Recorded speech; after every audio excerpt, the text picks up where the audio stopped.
Smart home बनाउनलाई हामीले दुईवटा component use गर्छौँ। एउटा हो ESP8266 यो भनेको माइक्रो कन्ट्रोलर हो जसमा इम्बेडेड वाइफाई हुन्छ।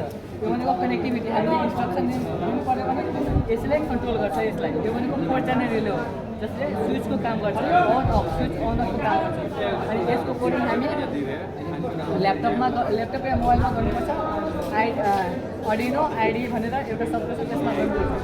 अनि यसको एउटा ब्लिङ्क सर्भर हो जसमा हामी यसको कनेक्सन दिएछौँ। किन हामी विश्वको कुनै पनि ठाउँमा गयो भने तपाईँको मोबाइलमा इन्टरनेट हुनु पऱ्यो, त्यहाँबाट कनेक्ट गर्न सकिन्छ। अनि मोबाइलबाट कन्ट्रोल गर्नलाई एउटा ब्लिङ्क एप छ, त्यो डाउनलोड गर्नुहोस् अनि कन्ट्रोल गर्न सकिन्छ। जस्तै कि यहाँ हेर्न सकिन्छ त्यो फ्यान हो, जस्तै हामी फ्यानको अन गरिरहेको छौँ, यहाँ हेर्न सकिन्छ मोबाइलबाट गर्न सकिरहेको छ। त्यस्तै यो बल्ब अर्को अन अलि वाइफाई स्लो छ त्यही भएर यहाँ हेर्न सक्नुहुन्छ। अनि रेड बल्ब वाइफाई ठिक छ।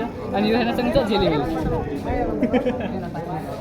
अनि भाइ यो सबै वाइफाईसँग कनेक्टेड छ नि। त्यो वाइफाईको स्पिडले मतलब तपाईँको डिभाइसमा मतलब भर पर्छ कि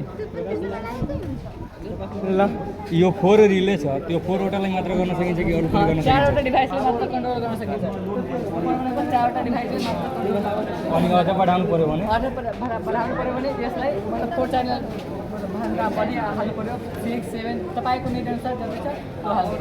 अनि यसमा खर्च कति लाग्छ ओरिजिनल बनाउँदाखेरि घरमा हाल्ने? ओरिजिनल त्यो त प्रोफेसनल भइसक्यो, त्यो थाहा भएन। प्रोफेसनल बनाउँदाखेरि त्यो त प्रोफेसनल भइसक्यो नि। प्रोफेसनल बनाउँदाखेरि अलि धेरै महँगो पर्छ। फर्स्ट टाइम महँगो पर्छ तर राम्रो छ यहाँ।